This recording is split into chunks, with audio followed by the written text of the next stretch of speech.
ओम नमः शिवाय। आज हम आपको दिव्य मृत्युंजय कवच श्रवण कराने वाले हैं। इस कवच के श्रवण से रोगों से मुक्ति मिलती है और धन संपत्ति में वृद्धि होती है। यह एक बहुत ही अद्भुत एवं शक्तिशाली कवच है। इस कवच को श्रवण करने एवं पाठ करने से अकाल मृत्यु का भय दूर होता है, जीवन में सुख, शांति और सफलता मिलती है। मृत्युंजय कवच के श्रवण से अचानक दुर्घटना और नकारात्मक ऊर्जाओं से बचाता है। सभी प्रकार के शत्रुओं पर विजय प्राप्त होती है और भगवान शिव जी की कृपा प्राप्त होती है। चलिए सुनते हैं दिव्य मृत्युंजय कवच जो हमने लगातार श्रवण करने हेतु उपलब्ध कराया है। सुनते रहिए। ओम महामृत्युंजय कवचम विनियोगः। ओम अस्य श्री महामृत्युंजय कवचस्य श्री भैरव ऋषिः गायत्री छन्दः श्री मृत्युंजय रुद्रो देवता। ओम बीजं जूं शक्तिः सह कीलकं हौमिति तत्त्वं श्री चतुर्वर्ग फल साधनाय पाठे विनियोगः। ऋष्यादिन्यासः श्री भैरवऋषये नमः। शिरसि गायत्री छन्दसे नमः। मुखे ह्रीं मृत्युंजय रुद्रदेवतायै नमः। हृदये ॐ बीजाय नमः। गुह्ये ॐ शक्तये नमः। पादयोः सह कीलकाय नमः। नाभौ ॐ तत्त्वाय नमः। हृदि विनियोगाय नमः। सर्वाङ्गे ॐ ध्यानं चन्द्रमण्डलमध्यस्थे रुद्रमाले विचित्रिते तत्रस्थं चिन्तयेत् साध्यं मृत्युप्राप्तोऽपि जीवते। स्तोत्रम् ॐ जूं सः ॐ शिरः पातु देवो मृत्युंजयो मम। श्रीशिवो वै ललाटं च ॐ भुवौ सदा शिवः। नीलकण्ठो वतान्नेत्रे कपर्दीमेव ताच्छुति। त्रिलोबनो वताद्गण्डौ नाशां मे त्रिपुरान्तकः। मुखं पीयूषघटभ्रदोष्ठौ मे कृत्तिकाम्बरः। हनुं मे हाटकेशानुमुखं बटुकभैरवः। कन्धरां कालमथनु गलं गणप्रियो बतु। स्कन्धौ स्कन्दपिता पातु। हस्तौ मे गिरिशोऽवतु। नखान्मे गिरिजानाथः। पायादङ्गुलिसंयुता। स्तनौ तारापतिः पातु। वक्षः पशुपतिर्मम। उच्छी कुबेर वरदः। पार्श्वौ मे मारशासनः। शरवः पातु तथा नाभिं शूलीपृष्ठं ममावतु। शिश्नमे शङ्करः पातु। गुह्यं गुह्यकवल्लभः। कटिं कालान्तकः पायादूरुमेन्धकघातकः। जागरुको बताज्जानु जङ्घे मे कालभैरवः। लफौ पायाज्जटाधारी। पादौ मृत्युंजयो वतु। पादादिमूर्धपर्यन्तं सद्यो जातो ममावतु। रक्षाहीनं नामहीनं वपुः पात्वमृतेश्वरः। पूर्वं बलविकरणो दक्षिणे कालशासनः। पश्चिमे पार्वतीनाथ। उत्तरे मां मनोन्मनः। ईशान्यामीश्वरः पायाग्नेयामग्निलोचनः। नैऋत्यां शम्भुरव्यान्मां वायव्यां वायुवाहनः। ऊर्ध्वे बलप्रमथनः। पाताले परमेश्वरः। दशदिक्षु सदा महामृत्युंजयश्च रणे राजकुले दूते। विषये प्राणसंशये पायादों जूं महारुद्रो देवदेवो दशाक्षरः। प्रभाते पातु मां ब्रह्म। मध्याह्नभैरवो वतु। सायं सर्वेश्वरः पातु। निशायां नित्यचेतनः। अर्धरात्रे महादेवो। निशान्ते मां महोदयः। सर्वदा सर्पतः पातु। ॐ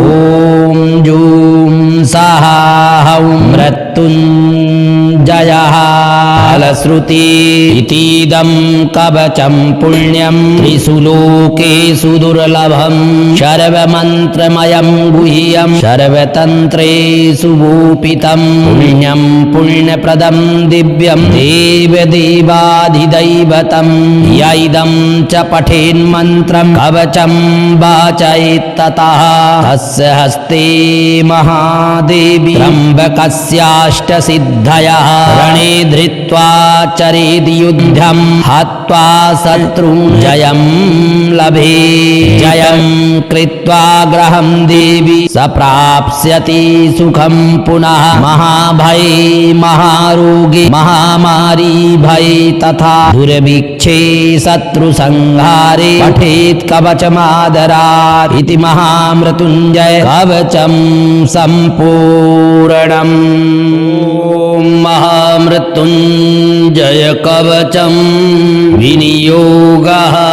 ॐ अस्य श्री महामृत्युञ्जय कवचस्य श्रीभैरव ऋषिः गायत्री छन्दः श्रीमृत्युञ्जय रुद्रो देवता। ॐ बीजं जूं शक्तिः सह कीलकं हौमिति तत्त्वं श्रीचतुर्वर्गफलसाधनाय पाठे विनियोगः ऋष्यादिन्यासः श्रीभैरवऋषये नमः शिरसि गायत्री छन्दसे नमः मुखे श्रीमृत्युञ्जय रुद्रदेवतायै नमः हृदये ॐ बीजाय नमः गुह्ये ॐ शक्तये नमः पादयोः सह कीलकाय नमः नाभौ ॐ तत्त्वाय नमः हृदि विनियोगाय नमः सर्वाङ्गे। ॐ ध्यानं चन्द्रमण्डलमध्यस्थे रुद्रमाले विचित्रिते तत्रस्थं चिन्तयेत् साध्यं मृत्युप्राप्तोऽपि जीवते स्तोत्रम् ॐ जूं सः ॐ शिरः पातु देवो मृत्युञ्जयो मम श्रीशिवो वैललाटं च ॐ भुवौ सदा शिवः नीलकण्ठो वतान्नेत्रे कपर्दीमेव ताच्छुति त्रिलोबनो वताद्गण्डौ नाशां मे त्रिपुरान्तकः मुखं पीयूषघटभ्रद्दोष्ठौ मे कृत्तिकाम्बरः हनुं मे हाटकेशानुमुखं बटुकभैरवः कन्धरां कालमथनुगलं गणप्रियो बतु स्कन्धौ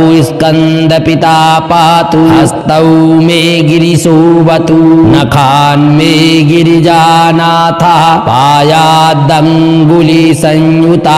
स्तनौ तारापतिः पातु वक्षः पशुपतिर्मम उच्छी कुबेरवरदः पार्श्वौ मे मारशासनः शरवः पातु तथा नाभिं शूलीपृष्ठं ममावतु शिश्नमे शङ्करः पातु गुह्यं गुह्यकवल्लभः कटिं कालान्तकः पायादुरुमेन्धकघातकः जागरुको बताज्जानुजङ्घे मे कालभैरवः लफौ पायाज्जटाधारी पादौ मृत्युञ्जयो बतु पादादिमूर्धपर्यन्तं सद्यो जातो ममावतु रक्षाहीनं नामहीनं वपुः पात्वमृतेश्वरः पूर्वं बलविकरणो दक्षिणे कालशासनः पश्चिमे परार्वतीनाथ उत्तरे मां मनोन्मनः ईशान्यामीश्वरः पायाग्नेयामग्निलोचनः नैऋत्यां शम्भुरव्यान्मां वायव्यां वायुवाहनः ऊर्ध्वे बलप्रमथनः पाताले परमेश्वरः दशदिक्षु सदा महामृत्युञ्जयश्च रणे राजकुले दुते शये प्राणसंशये पायादोऽञ्जुं महारुद्रो देवदेवो दशाक्षरः प्रभाते पातु मां ब्रह्म मध्याह्नभैरवो बतु सायं सर्वेश्वरः पातु निशायां नित्यचेतनः अर्धरात्रे महादेवो निशान्ते मां महोदयः सर्वदा सरपतः पातु ॐ जूं सः हौं मृत्युञ्जयः फलश्रुति इतीदं कवचं पुण्यं त्रिषु लोकेषु दुर्लभं सर्वमन्त्रमयं गुह्यं सर्वतन्त्रेषु गोपितं पुण्यं पुण्यप्रदं दिव्यं देवदेवाधिदैवतं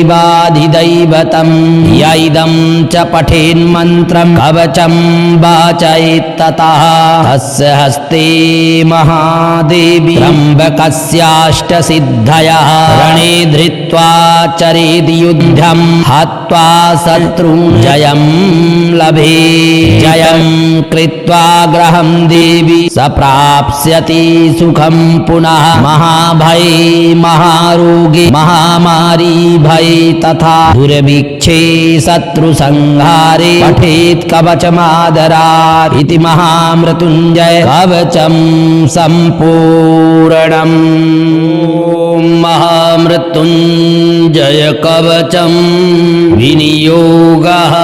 ॐ अस्य श्री महामृत्युञ्जय कवचस्य श्रीभैरवऋषिः गायत्री छन्दः श्रीमृत्युञ्जय रुद्रो देवता। ॐ बीजं जूं शक्तिः सह कीलकं हौमिति तत्त्वं श्रीचतुर्वर्गफलसाधनाय पाठे विनियोगः ऋष्यादिन्यासः श्रीभैरवऋषये नमः शिरसि गायत्री छन्दसे नमः मुखे श्रीमृत्युञ्जय रुद्रदेवतायै नमः हृदये ॐ बीजाय नमः गुह्ये ॐ शक्तये नमः पादयोः सह कीलकाय नमः नाभौ ॐ तत्त्वाय नमः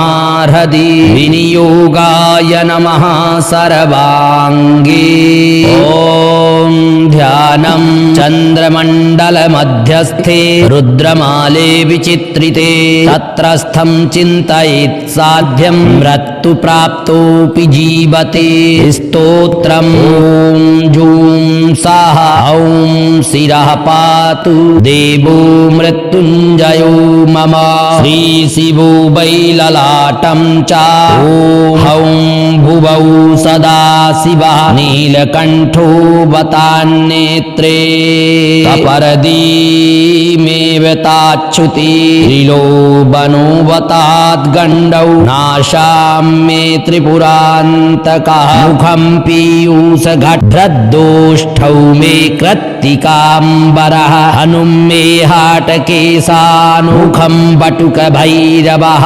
कन्धरां कालमथनु गलं गणप्रियो बतु स्कन्धौ स्कन्दपिता पातु हस्तौ मे गिरिशोऽवतु नखान्मे गिरिजानाथः पायादङ्गुलिसंयुता स्तनौ तारापतिः पातु वक्षः पशुपतिर्मम उच्छी कुबेरवरदः पार्श्वौ मे मारशासनः शरवः पातु तथा नाभिं शूलीपृष्ठं ममावतु शिश्नमे शङ्करः पातु गुह्यं गुह्यकवल्लभः कटिं कालान्तकः पायादूरुमेन्धकघातकः जागरुको बताज्जानु जङ्घे मे कालभैरवः लफौ पायाज्जटाधारी पादौ मृत्युञ्जयो बतु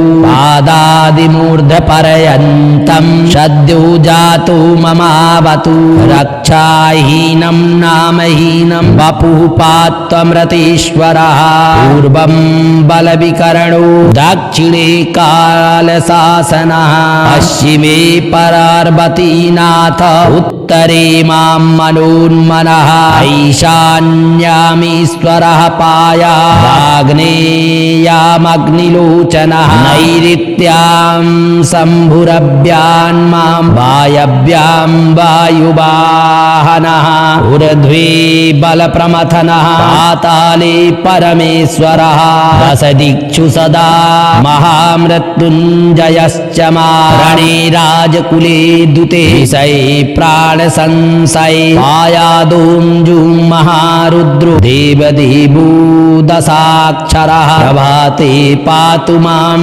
ब्रह्म मध्याह्नभैरवो बतु सायं सर्वेश्वरः पातु निशायां नित्यचेतनः अर्धरात्रे महादेवो निशान्ते मां महोदयः सर्वदा सर्पतः पातु ॐ जूं सः हौं मृत्युञ्जयः फलश्रुति इतीदं कवचं पुण्यं त्रिषु लोकेषु दुर्लभं सर्वमन्त्रमयं गुह्यं सर्वतन्त्रेषु गोपितं पुण्यं पुण्यप्रदं दिव्यं देवदेवाधिदैवतं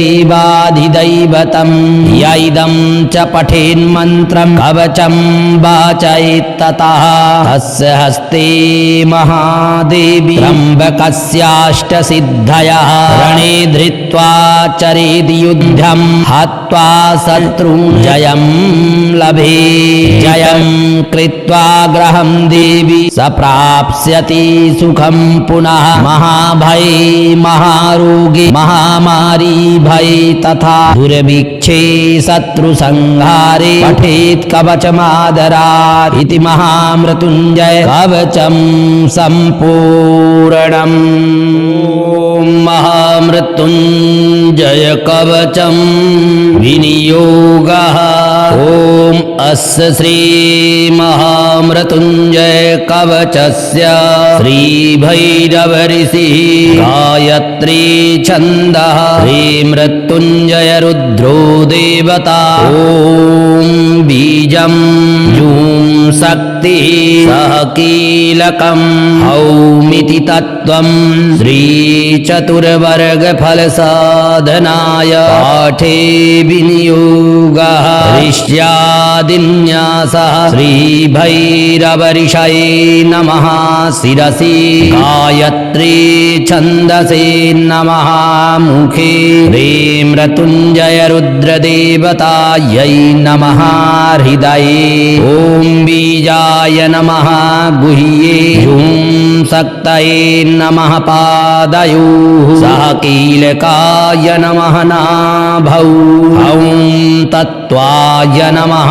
हृदि विनियोगाय नमः सर्वाङ्गे ॐ ध्यानं चन्द्रमण्डलमध्यस्थे रुद्रमाले विचित्रिते तत्रस्थं चिन्तयेत् साध्यं मृत्युप्राप्तोऽपि जीवते स्तोत्रम् ॐ जूं सः ॐ शिरः पातु देवो मृत्युञ्जयो मम श्रीशिवो वैललाटं च ॐ भुवौ सदा शिवः नीलकण्ठो वतान्नेत्रे कपर्दीमेव ताच्छुति त्रिलोबनो वताद्गण्डौ नाशां मे त्रिपुरान्तकः मुखं पीयूषघटभ्रद्दोष्ठौ मे कृत्तिकाम्बरः हनुं मे हाटकेशानुमुखं बटुकभैरवः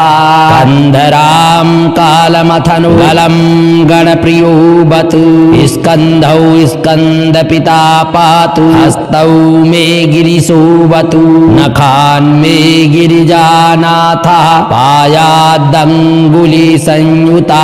स्तनौ तारापतिः पातु वक्षः पशुपतिर्मम मम उच्छी कुबेर वरदः पार्श्वौ मे मारशासनः शरवः पातु तथा नाभिं शूलीपृष्ठं ममावतु शिष्णमे शङ्करः पातु गुह्यं गुह्यकवल्लभः कटिं कालान्तकः पायात् दूरुमेन्धक घातकः जागरुको बताज्जानु जङ्घे मे कालभैरवः लफौ पायाज्जटाधारी पादौ मृत्युञ्जयो बतु पादादिमूर्धपर्यन्तं सद्यो जातो ममावतु रक्षाहीनं नामहीनं वपुः पात्वमृतेश्वरः पूर्वं बलविकरणो दक्षिणे कालशासनः पश्चिमे परार्वतीनाथ उत्तरे मां मनोन्मनः ईशान्यामीश्वरः पायात् आग्नेयामग्निलोचनः नैऋत्यां शम्भुरव्यान्मां वायव्यां वायुवाहनः ऊर्ध्वे बलप्रमथनः पाताले परमेश्वरः दशदिक्षु सदा महामृत्युञ्जयश्च मारणे राजकुले दुते शये प्राणसंशये पायादों जुं महारुद्रो देवदेवो दशाक्षरः प्रभाते पातु मां ब्रह्म मध्याह्नभैरवो बतु सायं सर्वेश्वरः पातु निशायां नित्यचेतनः अर्धरात्रे महादेवो निशान्ते मां महोदयः सर्वदा सरपतः पातु ॐ जूं सः हौं मृत्युञ्जयः फलश्रुति इतीदं कवचं पुण्यं त्रिषु लोकेषु दुर्लभं सर्वमन्त्रमयं गुह्यं सर्वतन्त्रेषु गोपितं पुण्यं पुण्यप्रदं दिव्यं देवदेवाधिदैवतं य इदं च पठेन्मन्त्रं कवचं वाचयेत्ततः तस्य हस्ते महादेवी त्र्यम्बकस्याष्टसिद्धयः रणे धृत्वा चरेद् युद्धं हत्वा शत्रुं जयं लभे जयं कृत्वा ग्रहं देवी स प्राप्स्यति सुखं पुनः महाभये महारोगे महामारी भये तथा दुर्भिक्षे शत्रुसंहारे पठेत् कवचमादरात् इति महामृत्युञ्जय कवचं सम्पूर्णम्। ॐ महामृत्युञ्जय कवचं विनियोगः।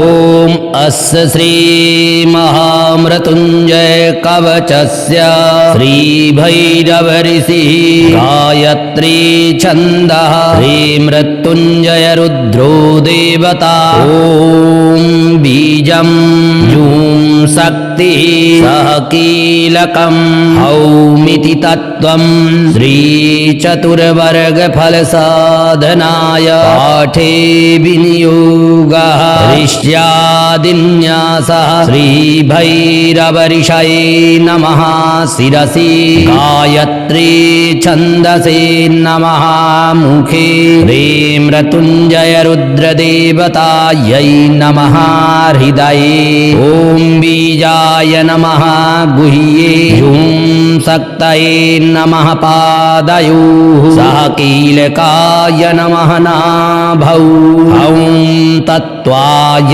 नमः हृदि विनियोगाय नमः सर्वाङ्गे ॐ ध्यानं चन्द्रमण्डलमध्यस्थे रुद्रमाले विचित्रिते तत्रस्थं चिन्तयेत् साध्यं मृत्युप्राप्तोऽपि जीवते स्तोत्रम् ॐ जूं सः ॐ शिरः पातु देवो मृत्युञ्जयो मम श्रीशिवो वै ललाटं परं च ॐ हौं भुवौ सदा शिवः नीलकण्ठो वतान्नेत्रे कपर्दीमेव ताच्छुति त्रिलोबनो वताद्गण्डौ नाशां मे त्रिपुरान्तकः मुखं पीयूषघटभ्रद्दोष्ठौ मे कृत्तिकाम्बरः हनुं मे हाटकेशानुमुखं बटुकभैरवः कन्धरां कालमथनु गलं गणप्रियो बतु स्कन्धौ स्कन्दपिता पातु हस्तौ मे गिरिशो बतु नखान् मे गिरिजानाथः पायादङ्गुलिसंयुता स्तनौ तारापतिः पातु वक्षः पशुपतिर्मम उच्छी कुबेरवरदः पार्श्वौ मे मारशासनः शरवः पातु तथा नाभिं शूलीपृष्ठं ममावतु शिष्ण मे शङ्करः पातु गुह्यं गुह्यकवल्लभः कटिं कालान्तकः पायादुरुमेन्धकघातकः जागरुको बताज्जानु जङ्घे मे कालभैरवः लफौ पायाज्जटाधारी पादौ मृत्युञ्जयो बतु पादादिमूर्धपर्यन्तं सद्यो जातो ममावतु रक्षाहीनं नामहीनं वपुः पात्वमृतेश्वरः पूर्वं बलविकरणो दक्षिणे कालशासनः पश्चिमे पार्वतीनाथ उत्तरे मां मनोन्मनः ईशान्यामीश्वरः पायाग्नेयामग्निलोचनः नैऋत्यां शम्भुरव्यान्मां वायव्यां वायुवाहनः ऊर्ध्वे बलप्रमथनः पाताले परमेश्वरः दशदिक्षु सदा महामृत्युञ्जयश्च रणे राजकुले दुते शये प्राणसंशये पायादोऽञ्जुं महारुद्रो देवदेवो दशाक्षरः प्रभाते पातु मां ब्रह्म मध्याह्नभैरवो बतु सायं सर्वेश्वरः पातु निशायां नित्यचेतनः अर्धरात्रे महादेवो निशान्ते मां महोदयः सर्वदा सरपतः पातु ॐ जूं सः हौं मृत्युञ्जयः फलश्रुति इतीदं कवचं पुण्यं त्रिषु लोकेषु दुर्लभं सर्वमन्त्रमयं गुह्यं सर्वतन्त्रेषु गोपितं पुण्यं पुण्यप्रदं दिव्यं देवदेवाधिदैवतं यैदं च पठेन्मन्त्रं कवचं वाचयेत्ततः तस्य हस्ते महादेवी त्र्यम्बकस्याष्टसिद्धयः रणे धृत्वा चरेद्युद्धं हत्वा शत्रून् जयं लभे जयं कृत्वा ग्रहं देवी स प्राप्स्यति सुखं पुनः महाभये महारोगे महामारी भये तथा दुर्भिक्षे शत्रुसंहारे पठेत् कवचमादरात् इति महामृत्युञ्जय कवचं सम्पूर्णम्।